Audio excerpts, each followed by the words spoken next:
홍삼이 식약처에서 인정한 기능성이 무려 6가지입니다. 근데 사실 특정 성분이 기능성을 6가지나 인정받는다, 저는 이 나라에 빽이 있지 않는 한 불가능하다고 보거든요. 이런 얘기가 해도 되나 모르겠다.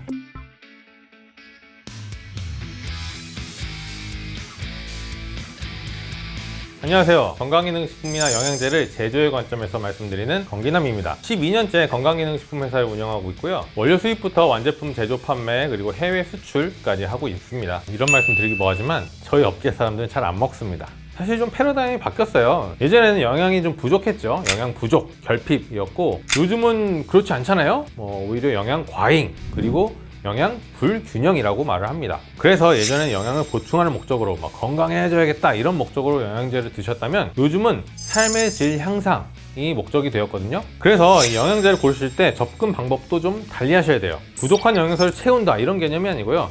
이 성분을 먹으면 내가 좀 더 활기찬 삶을 살 수 있겠구나 이런 목적을 가지고 드셔야겠습니다. 사실 그런 건 없어요. 업계에서 지어낸 말입니다. 제가 영양제 사업은 트렌드 사업이라고 말씀드렸죠. 트렌드를 만들고 마케팅을 해서 이윤을 추구하는 그런 산업인데, 그러다 보니까 30대 이상은 먹어야 돼, 40대 이상은 꼭 먹어야 돼, 이런 것을 업계에서 만들어낸 것이죠. 그렇죠. 요즘에 아이들 영양제 시장이 굉장히 커지고 있습니다. 이것도 성인 영양제 시장이 엄청 포화 상태이기 때문에 밑으로 내려온 거예요. 아이들 이거 먹는다고 키가 더 크거나 그런 거는 거의 없다고 보시면 되고, 물론 밥을 진짜 안 먹는다 이런 애들은 먹어야겠지만 그게 아니라면 아이들 영양제도 필요 없습니다. 찾아보시면 한국 사람한테 이게 부족해서 이거 먹어라 저거 먹어라 이런 내용들이 많은데, 사실 우리나라도 이미 영양 과잉이라서 사람이 살아가는 데 있어서 부족한 영양소는 없어요. 굳이 하나 뽑자면은 비타민 D? 비타민 D가 좀 세계 평균 기준에서 좀 많이 모자란다고 하거든요. 그 외에는 영양소가 부족해서 먹어야 된다 이런 건 없다고 보시면 됩니다. 다만 제가 앞에서 삶의 질적 향상을 위해서 영양제를 먹어야 된다 이렇게 말씀드렸는데, 우리나라 약간 좀 타이트하잖아요. 일하는 것도 그렇고 빨리빨리 문화에 사람들이 좀 많이 스트레스도 많이 받고 좀 많이 피곤한데, 피로 회복이나 스트레스에 좋은 비타민 B군 요거 추천드리고요. 그리고 최근에 여성분들의 결혼이 늦어지고 그러면서 자연히 임신도 늦게 하시잖아요. 그러다 보니까 난임 이런 게 발생하는데, 그렇기 때문에 가임기 여성분들은 항산화제를 좀 드시는 게 좋습니다.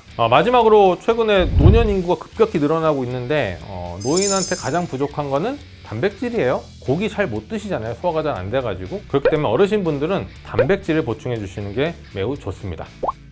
이 조합은 사실 사람마다 달라요. 그래서 여러 가지를 이렇게도 먹어보고 저렇게도 먹어보고 해서 본인한테 가장 잘 맞는 조합을 찾으시는 게 바로 최고의 조합인데 그거 잘 모르시잖아요. 몇 가지 추천드리자면, 피곤할 때 좋은 거는 비타민 B와 비타민 C 조합이 좋고요. 여기에 밀크시스를 추가하면 더 좋고요. 유산균, 프로바이오틱스 드실 때는 식이섬유, 프락토올리고당이라든지 이눌린 추가하시면 굉장히 좋습니다. 그리고 요즘 피부 관심 많으시죠? 피부에 좋은 건 글루타치온, 그리고 비타민 C, 비타민 B 이렇게 세 조합이 좋은데 그렇다고 제가 요즘 유행하는 글루타치온 필름이 좋다는 거 아닙니다. 필름형 글루타치온은 함량이 좀 낮아서 추천드리지 않습니다. 그리고 요즘 운동 많이 하시는데 운동할 때 힘나시려면 사실 카페인이 제일 직방이죠. 하지만 영양제에서 찾자면 L-카르니틴과 L-아르기닌이 좋고요. 여기에 CLA, 공액 리놀렌산이 추가되면 굉장히 좋습니다. 사실 국내 건강기능식품들은 식약처에서 굉장히 엄격하게 관리를 해가지고 먹어서 건강을 해친다 그런 것은 없습니다. 해외 직구 제품의 일부 그런 것들이 있어서 좀 조심하셔야 되는데 국내 제품은 안심하셔도 되고요. 그래서 몸을 망치는 조합보다는 먹어봐야 소용없는 조합들이 있어요. 요거 좀 말씀드릴게요. 가장 대표적인 게 차현자피랑 다른 영양소나 기능 성분을 같이 드시는 건데, 차현자피를 먹으면 위에서 이게 겔화돼서 팽창합니다. 그때 같이 먹은 다른 영양제들이 이 겔 안에 갇혀요. 그럼 어떻게 될까요? 몸에서 흡수되지 않고 차현자피와 함께 변으로 배출되겠죠? 먹어봐야 아무 효과가 없겠고요. 그리고 지방을 흡착하는 식이섬유들과 오메가3 같은 기름 성분을 같이 드시는 것도 먹어봐야 소용이 없겠습니다. 대표적으로 키토산은 굉장히 지방 흡착력이 강하거든요. 같이 드신 오메가3의 상당 부분이 키토산과 함께 변으로 배출되겠습니다. 진짜 나 딱 한 개만 먹겠다면 비타민 C입니다. 비타민 C 가장 추천드리고, 거기에 정말 딱 하나 추가하고 싶다 그러면은 전 녹차카테킨 추천드립니다. 우선 두 가지 모두 굉장히 강력한 항산화 물질이죠. 근데 제가 녹차카테킨을 추가한 이유는, 이 녹차카테킨은 항산화뿐만 아니고 심혈관이라든지 여러 가지 대사증후군 이런 데도 되게 좋고요. 굉장히 가성비가 좋은 슈퍼푸드 중 하나입니다. 가장 대표적인 건 남성분들이 많이 드시는 마카죠. 마카는 추출물 형태로 먹어야 효과가 있어요. 그런데 우리나라 제품들은 대부분 추출물이 아니고 그냥 마카를 말려서 빻은 제품이거든요. 그래서 좀 효과가 좀 떨어지고요. 그 다음에 의외로 효과 없는 게 밀크시슬. 많이 드시는데 효과 없다고 많이 말씀하세요. 우리나라 밀크시슬 제품이 함량이 되게 낮아요. 밀크시슬이 나쁘다는 게 아니고 우리나라 제품들이 엉망이라는 게 아니고 식약처에서 정해놓은 함량 규정이 낮다 보니까 먹어봐야 아무 효과가 없다는 말이 많이 나오는데요. 그럼 어떻게 해야 될까요? 섭취량을 늘리면 되겠죠? 한 알 먹는 제품 2알, 3알 드시면 밀크시슬의 효과가 충분히 발휘가 됩니다. 마지막으로 저는 홍삼을 뽑고 싶은데요. 홍삼이 식약처에서 인정한 기능성이 무려 6가지입니다. 근데 사실 특정 성분이 기능성을 6가지나 인정받는다. 저는 이 나라에 빽이 있지 않는 한 불가능하다고 보거든요.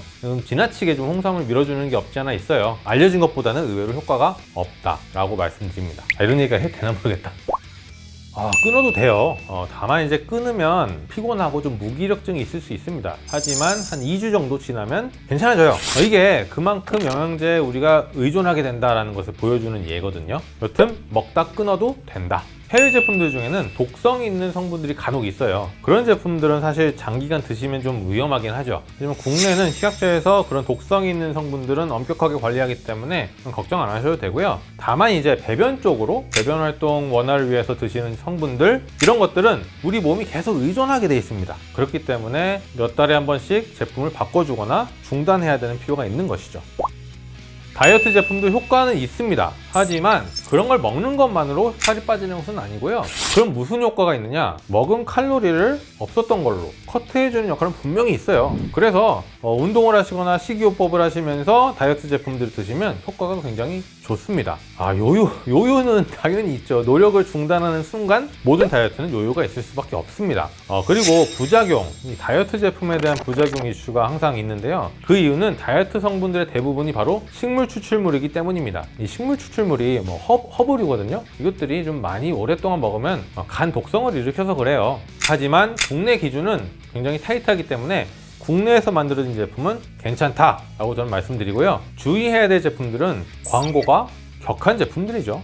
예를 들어서 이거 먹으면 붓기가 빠져요, 체중이 몇 킬로 빠져요, 이런 거 좀 주의하셔야 되고요. 왜냐면 거짓 광고니까. 그리고 최근에 다이어트 성분에 혈당이 내려가는 성분을 섞어가지고 파는 제품들이 많은데, 이 혈당을 내려주는 성분, 당이 있으신 분들 아니면 당뇨 전 단계이신 분들한테는 괜찮을 수 있지만, 일반적인 분들이 그런 거 드시면 이 인슐린 분비에 교란을 줄 수 있어서 저는 추천드리지 않습니다.